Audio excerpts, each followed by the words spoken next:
Siswi madrasah yang masih berusia 7 tahun menjadi korban pemerkosaan. Di lapangan desa di Kecamatan Baron, Kabupaten Nganjuk, Jawa Timur ini lokasinya pemirsa. Nah mirisnya pelaku adalah temannya sendiri. Yang masih duduk di bangku sekolah diduga telah diperkosa oleh LNH yang masih berusia 11 tahun. Teman bermainnya di lapangan desa yang tak jauh dari rumahnya.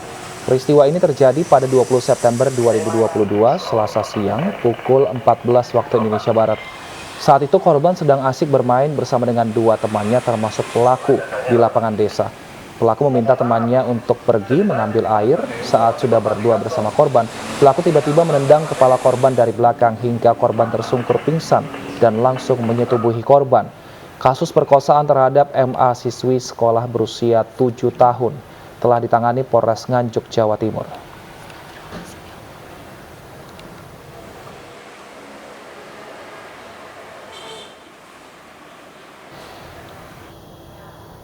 Untuk mengetahui perkembangan terbaru terkait tindak kejahatan asusila yang menyeret anak-anak, sudah bersama kami Kasat Reskrim Polres Nganjuk, AKP Igusti Agung Anantas. Selamat siang Pak Agung. Ya, selamat siang.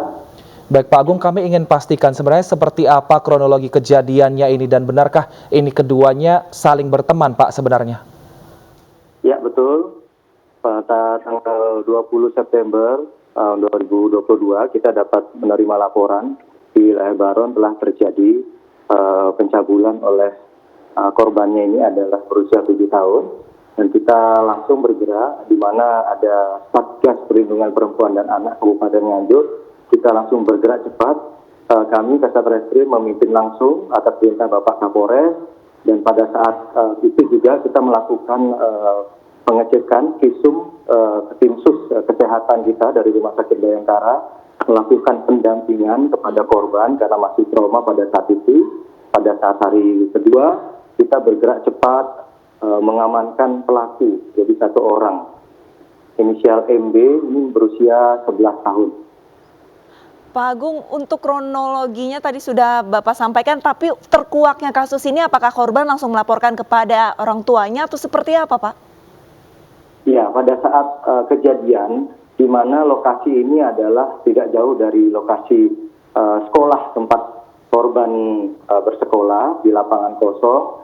Nah, disitulah diajak oleh pelaku bersama kawannya dan langsung melakukan penendangan kepada korban sehingga pelaku ini korban tidak sadarkan diri.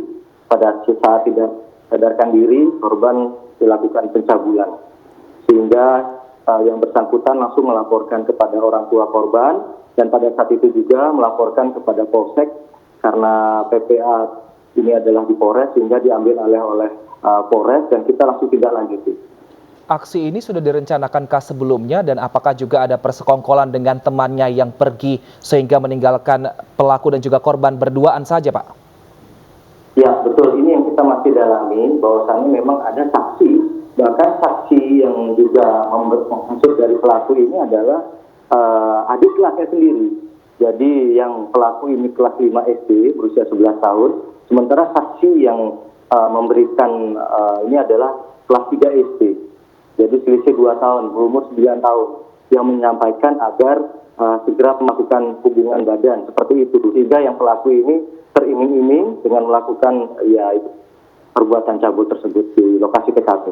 Motif ataupun pemicu dari pelaku melakukan aksi yang tidak senonoh dengan temannya ini dari manakah? Apakah dari media sosial atau video atau seperti apa kalau berdasarkan pemeriksaan polisi sementara Pak? Ya, dari hasil pemeriksaan saksi-saksi bahwasannya yang bersangkutan ini memang berasal dari televisi dan media sosial.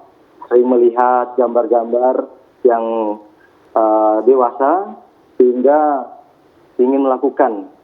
Nah, yang parahnya kembali ini adalah pelaku ini masih duduk di bangku sekolah dasar. Nah, ini yang kita oleh sebab itu perlunya pendampingan oleh Satgas Perlindungan Perempuan dan Anak di Kabupaten Nganjuk, di mana hal ini kita kedepankan bahwasannya baik pelaku terutama korban kita lakukan pendampingan. Di sini ada namanya WCC, Women Crisis Center, termasuk dari dinas sosial juga ya mendampingi pada saat pemeriksaan, pada saat upaya penangkapan juga pada saat itu masih trauma kita upayakan kira-kira pelaku ini dikenal apa tidak oleh korban. Sehingga kita pelan-pelan dalam waktu 2 kali 24 jam kita berhasil melakukan penangkapan ke pelaku ini.